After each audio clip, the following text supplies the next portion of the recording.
masih jadi tukang panggul aja, Mas. Gak bosen ya hidup susah terus, Mas. Untung dulu aku ninggalin kamu.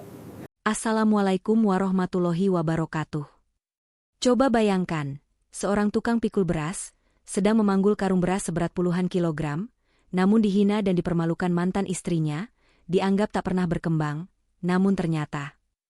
Sebelum kita mulai, kami doakan yang subscribe dan like supaya dilancarkan rezekinya, dan disehatkan badannya, komen amin di bawah ya. Dan kalian dari mana aja nih? Maman menatap wajahnya di pantulan air ember di belakang rumah. Airnya keruh, seperti nasib yang belum juga jernih. Ia menyiram wajahnya, menghela napas panjang, lalu mengambil caping dan berangkat dengan bahu tegap. Meski pundak itu sudah lama lelah memikul banyak hal yang tak terlihat mata. Suara azan subuh menggema dari kejauhan, disusul kokok ayam dan drum motor tua yang enggan pensiun. Motor itu satu-satunya harta Maman yang paling berharga, menjadi saksi dari segala perjuangan dan luka yang tak pernah ia ceritakan kepada siapapun. Seperti biasa, ia menuju pabrik beras Sinartani, tempatnya bekerja sebagai tukang pikul beras. Setiap pagi, Maman selalu datang lebih dulu dari pekerja lain. Ia membuka gudang, menata karung, menyapu debu, dan menyiapkan timbangan sebelum truk-truk pengangkut beras mulai berdatangan. Tubuhnya kekar, tapi matanya teduh. Ada sesuatu di sorot matanya, sebuah kelelahan yang dalam, tapi juga keteguhan yang tidak bisa dijelaskan dengan kata-kata. "Men, kau ini nggak capek kerja terus?" tanya Darto, teman sekerjanya, sambil menguap. Maman hanya tersenyum kecil. "Kalau berhenti, perutku juga berhenti kenyang. Tuh." Darto tertawa. "Iya juga. Tapi serius, aku heran sama kamu. Ditinggal istri, tapi nggak pernah kelihatan marah." Maman diam. Ia tidak marah. Ia hanya sudah terlalu sering belajar menerima. Tak banyak yang tahu, setiap karung beras yang ia pikul membawa kenangan. Tentang hari-hari ketika ia dan Tiwi, istrinya dulu, masih berjuang bersama dalam kesederhanaan. Rumah kecil mereka pernah menjadi tempat penuh tawa dan harapan, meski atapnya bocor dan temboknya kusam. Tiwi adalah perempuan yang dulu membuat hidup Maman berwarna. Cantik, cerdas, dan punya mimpi besar. Namun ambisinya untuk hidup lebih baik ternyata jauh lebih besar dari kesabarannya menunggu waktu bekerja. Malam itu masih jelas di ingatan Maman. Pertengkaran panjang yang tak berujung. Tiwi menangis, lalu menatapnya dengan mata tajam yang dingin. "Men, aku nggak sanggup lagi hidup seperti ini. Aku mau hidup lebih baik. Kita bisa capai itu pelan-pelan." "Why? Aku nggak berhenti berusaha," jawab Maman lirih. Tiwi tertawa getir. "Pelan-pelan? Kamu pikir aku mau tua di rumah kumuh begini? Aku nggak mau mati miskin." Dan malam itu juga, Tiwi pergi. Ia meninggalkan rumah dengan sebuah koper dan secarik surat yang diletakkan di meja makan, di samping cincin kawin mereka. Dalam surat itu hanya tertulis, "Aku memilih bahagia, meski bukan denganmu." Sejak saat itu, Maman berhenti banyak bicara. Ia tak pernah menyalahkan siapapun. Tak pernah menjelekkan Tiwi. Ia hanya menunduk, bekerja, dan terus bekerja. Seolah tiap butir beras yang ia pikul bisa menambal luka di dadanya. 3 tahun berlalu sejak malam itu. Hidup Maman tak berubah banyak, tapi hatinya lebih tenang. Hingga suatu pagi, udara di pabrik terasa berbeda. Para pekerja tampak lebih rapi dari biasanya, manajer sibuk menata berkas, dan suara bisik-bisik beredar. "Katanya hari ini ada tamu penting," ujar Darto sambil menata karung. "Pengusaha besar dari kota mau kerja sama-sama pabrik kita." Maman mengangguk pelan. "Bagus. Semoga pabrik makin maju." Ia tak peduli siapa yang datang, selama pekerjaannya tetap ada. Namun takdir seolah menyiapkan kejutan yang tak pernah ia bayangkan. Sekitar pukul 9 pagi, suara mobil mewah berhenti di depan gerbang pabrik. Sebuah sedan hitam mengilap perlahan masuk ke halaman, membuat semua pekerja menoleh. Dari dalam mobil, turun seorang pria berjas rapi dengan langkah percaya diri. Di sampingnya, seorang wanita anggun dengan gaun pastel dan kacamata hitam besar. Maman berhenti menimbang karung. Nafasnya tertahan. Tatapan matanya membeku. Wanita itu, Tiwi. Waktu seakan berhenti. Semua suara menghilang. Hanya degup jantung yang terdengar keras di telinganya. Di sisi Tiwi, berdiri seorang pria bernama Rusman, pengusaha kaya yang kini menjadi suaminya. Mereka tampak bahagia, berjalan bergandengan tangan dengan aura yang membuat semua mata terpaku. Maman menunduk, mencoba melanjutkan pekerjaannya, tapi langkah Tiwi berhenti. Ia menatap Maman yang sedang memanggul karung beras di pundaknya. "Ah, ternyata kamu masih di sini, ya, men?" ucapnya datar. Beberapa pekerja langsung menoleh. Maman menatap Tiwi sebentar, lalu tersenyum sopan. "Iya, masih di sini. Masih kerja, masih hidup." Tiwi tertawa kecil, nada suaranya menyengat. "Masih pikul beras juga? Aku pikir kamu udah naik jabatan. Kerja apa aja yang halal, Wai? Rezeki nggak perlu sombong," jawab Maman tenang. Rusman menepuk bahu Tiwi, tertawa kecil. "Sudahlah, Tiwi. Tak semua orang bisa sukses." Tiwi menatap Maman dari atas ke bawah, lalu tersenyum sinis. "Iya, aku cuma heran aja. Dulu aku pikir kamu bakal berubah. Ternyata memang cocoknya cuma di bawah karung." Suasana mendadak hening. Beberapa pekerja menunduk, ada yang menggertakkan gigi menahan emosi. Tapi Maman tetap tenang. Ia menurunkan karung dari pundaknya dengan hati-hati, menatap Tiwi dengan pandangan damai. "Aku memang di bawah, Wai," katanya pelan, "tapi dari bawah inilah aku belajar menghargai yang di atas." Kata-katanya membuat udara berhenti. Tiwi terdiam sejenak, lalu mendengus kecil sebelum berjalan pergi bersama Rusman menuju ruang kantor. Maman menatap langkah mereka sampai menghilang di balik pintu kaca. Ada sesuatu yang berbeda di dadanya. Bukan marah, bukan dendam, tapi kesadaran baru. Hidup sedang menyiapkan sesuatu. Ia tidak tahu apa, tapi ia yakin waktunya akan tiba. Ia menatap langit-langit pabrik yang tinggi, menghela napas panjang, lalu tersenyum kecil.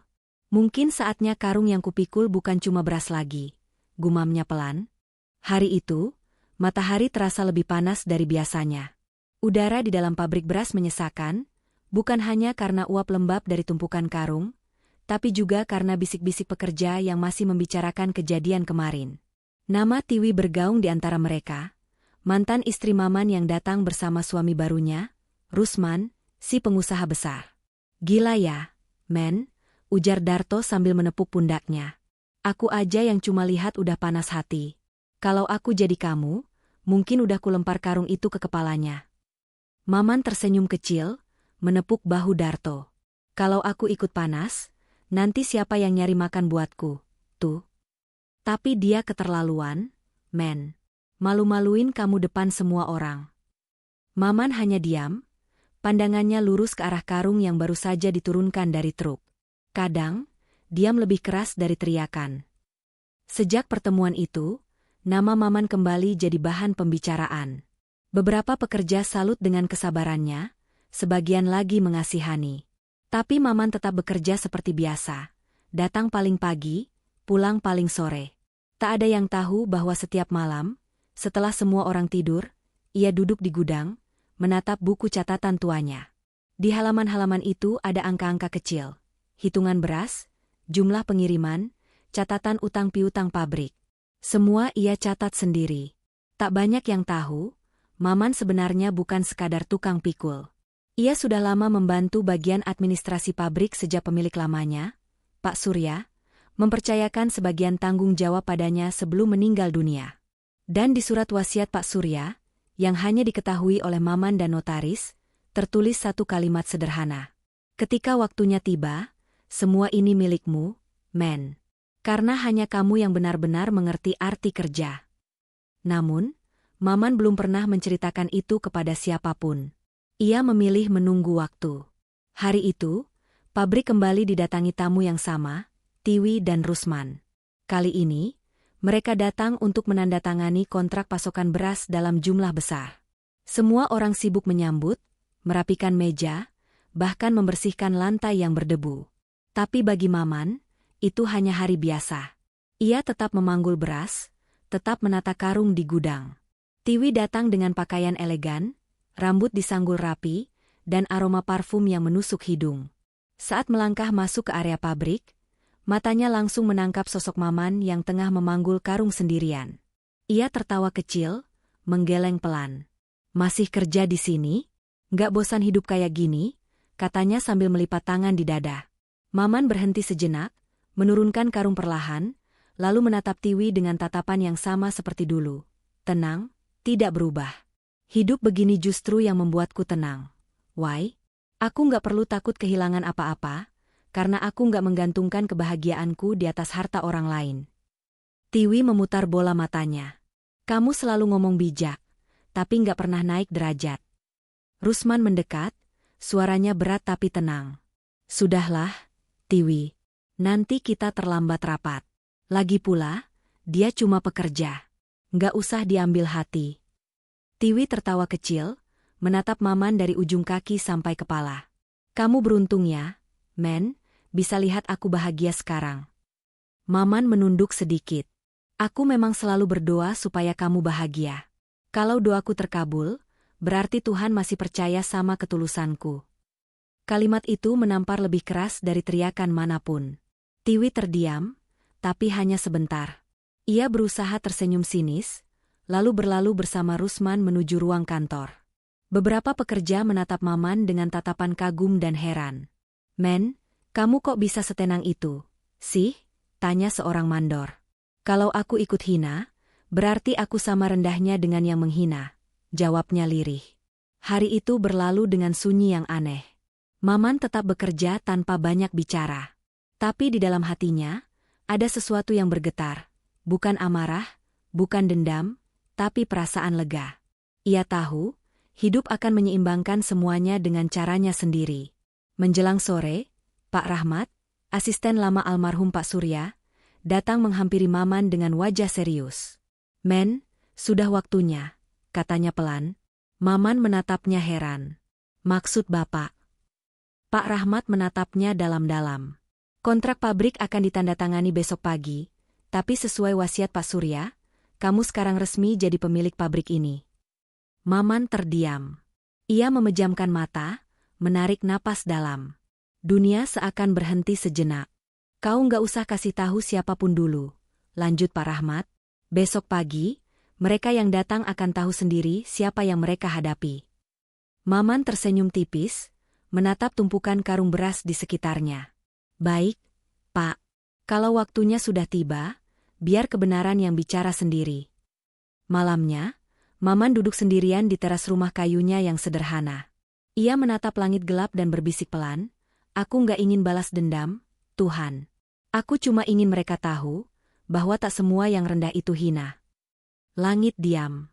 Angin malam meniup lembut wajahnya, seolah mengamini doanya. Di kejauhan, terdengar suara truk terakhir yang keluar dari pabrik, membawa beras yang kelak akan menjadi saksi bahwa kesabaran, kalau dipelihara dengan tulus, selalu berbuah dengan cara yang tak disangka. Pagi itu, udara pabrik terasa berbeda. Langit cerah, tapi suasananya penuh ketegangan. Para pekerja mengenakan seragam terbaik mereka, meja rapat sudah dihias bunga, dan spanduk besar terbentang di depan ruang utama. Penanda tanganan kontrak kerjasama antara pabrik beras Sinartani dan PT Rusman Makmur. Bagi sebagian orang, hari itu adalah hari penting. Tapi bagi Maman, itu hari yang jauh lebih dalam maknanya. Hari ketika hidup diam-diam membalikan semua yang dulu pernah terbalik. Ia datang seperti biasa, dengan kemeja polos dan celana kerja. Tak ada yang tahu bahwa malam sebelumnya, ia sudah menandatangani dokumen dari notaris. Mulai hari itu, nama pemilik resmi pabrik Sinartani telah berubah. Rudi Maman, Direktur Utama. Namun Maman tidak menceritakan hal itu kepada siapapun. Ia datang ke pabrik dengan langkah tenang, sama seperti 3 tahun terakhir. Satu-satunya yang berbeda hanyalah caranya menatap bangunan itu, bukan lagi sebagai tempat ia bekerja, tapi rumah yang ia rawat dengan keringat dan air mata. Sekitar pukul 9, rombongan dari perusahaan Rusman tiba. Mobil-mobil mewah berhenti di halaman pabrik, mengundang decak kagum dari para pekerja. Di antara mereka, Tiwi turun dengan gaun pastel yang sama seperti pertama kali ia datang. Cantik, berwibawa, tapi di balik kacamata hitamnya, sorot matanya menyimpan sesuatu, mungkin rasa ingin menang. "Pastikan semuanya berjalan lancar," kata Rusman kepada asistennya. Tiwi tersenyum lebar. Aku nggak sabar lihat wajah manajer pabrik ini waktu tahu siapa yang mau tanda tangan kontrak. Mereka pasti senang dapat kerjasama dengan perusahaan besar seperti kita. Maman berdiri di sisi gudang, memperhatikan dari jauh. Ia tidak lagi merasa kecil. Tidak ada amarah, hanya semacam kedamaian yang menenangkan. Ia tahu, dalam beberapa jam ke depan, kebenaran akan muncul tanpa perlu ia dorong. Semua berkumpul di ruang rapat besar. Di depan, sudah disiapkan meja panjang dengan 2 kursi utama. Di tengahnya, map hitam berisi dokumen kontrak. Rusman dan Tiwi duduk di sisi kanan, sementara kursi di sisi kiri masih kosong. Manajer pabrik, Pak Rahmat, berdiri di depan ruangan. Selamat datang, Bapak Ibu sekalian. Terima kasih atas kedatangannya. Hari ini kita akan menyaksikan penandatanganan kontrak antara perusahaan Bapak Rusman dengan pemilik baru pabrik Sinar Tani. Pemilik baru? Rusman mengerutkan dahi. Iya, jawab Pak Rahmat tersenyum. Mulai hari ini, kepemilikan pabrik resmi beralih tangan kepada penerus almarhum Pak Surya. Beliau akan segera masuk. Suara langkah pelan terdengar dari luar ruangan. Semua mata tertuju ke arah pintu yang perlahan terbuka. Seorang pria sederhana melangkah masuk, mengenakan kemeja putih bersih, tanpa dasi, tanpa jas. Tapi caranya berjalan tegap, tenang, dan penuh wibawa. Tiwi memutar kepala, dan jantungnya seolah berhenti berdetak. Maman. Ruang rapat mendadak hening. Tak ada suara selain detak jam di dinding. Semua mata berpindah dari Maman ke Rusman, lalu ke Tiwi yang wajahnya pucat pasi. Pak Rahmat tersenyum kecil. Perkenalkan, inilah pemilik baru pabrik beras Sinar Tani, Bapak Rudi Maman. Tiwi menatap Maman tak percaya. Apa? Apa maksudnya ini? Maman mendekat perlahan, setiap langkahnya seperti menggema di dada Tiwi. Ia berhenti di depan meja, menatapnya dengan sorot mata lembut namun tegas. Maksudnya sederhana, Wai. Pabrik yang kamu datangi ini, pabrik tempat kamu pernah menertawakan aku, sekarang berdiri di bawah tanggung jawabku. Tiwi tertegun. Rusman mengerutkan kening. Kau bercanda? Tukang pikul jadi pemilik pabrik? Ini lelucon? Maman menatapnya dengan tenang. 3 tahun lalu, almarhum Pak Surya mempercayakan pabrik ini padaku. Aku belajar, bekerja, dan membuktikan diriku layak. Hari ini, surat resminya sudah ditandatangani oleh notaris. Kalau Bapak butuh bukti, semua dokumennya ada di meja sebelah. Rusman membuka map hitam yang disodorkan Pak Rahmat. Matanya membulat membaca tanda tangan dan stempel hukum di atas nama Maman. Ia tak bisa berkata-kata. Tiwi gemetar. Jadi, selama ini kamu berpura-pura jadi pekerja. Maman menggeleng. Aku tidak berpura-pura, Wai. Aku memang bekerja. Karena dari situ aku belajar jadi manusia. Ia berhenti sejenak, lalu menatap Tiwi dengan tatapan yang tak lagi menyimpan cinta, hanya ketenangan. Dulu aku tukang pikul, dan dari karung-karung beras yang aku pikul itulah aku membangun dasar pabrik ini. Setiap butirnya jadi saksi, bahwa kerja keras tidak pernah kalah dari hinaan. Suasana di ruangan benar-benar beku. Tak ada yang berani bicara. Beberapa pekerja yang ikut menyaksikan di luar ruangan bahkan menunduk haru. Rusman akhirnya berdiri, wajahnya merah padam. Kita nggak perlu tanda tangan kontrak di sini. Kita bisa cari pemasok lain. Maman hanya tersenyum. Tentu, Pak. Tapi ingat, semua pemasok di wilayah ini bekerja sama dengan pabrikku. Rusman terdiam. Kata-kata Maman menutup semua jalan mundur. Sementara Tiwi menunduk, air matanya jatuh tanpa suara.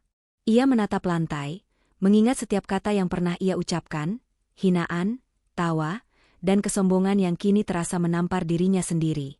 Maman berjalan keluar dari ruangan tanpa menoleh lagi. Tapi sebelum melangkah ke pintu, ia berhenti sejenak dan berkata, Wai, aku nggak pernah dendam sama kamu. Aku cuma ingin kamu tahu, kadang yang kamu remehkan bukan karena lemah, tapi karena mereka sedang belajar kuat dengan caranya sendiri. Tiwi menutup wajahnya, menangis di kursinya. Rusman berdiri kaku, tanpa tahu harus berkata apa. Dan di luar ruangan, Para pekerja menyambut Maman dengan senyum dan tepukan bahu.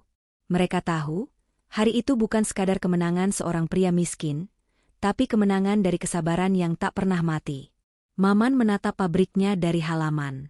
Langit cerah, burung-burung berterbangan.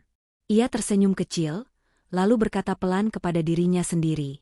Beras yang kupikul dulu, kini jadi pondasi rumah yang aku bangun.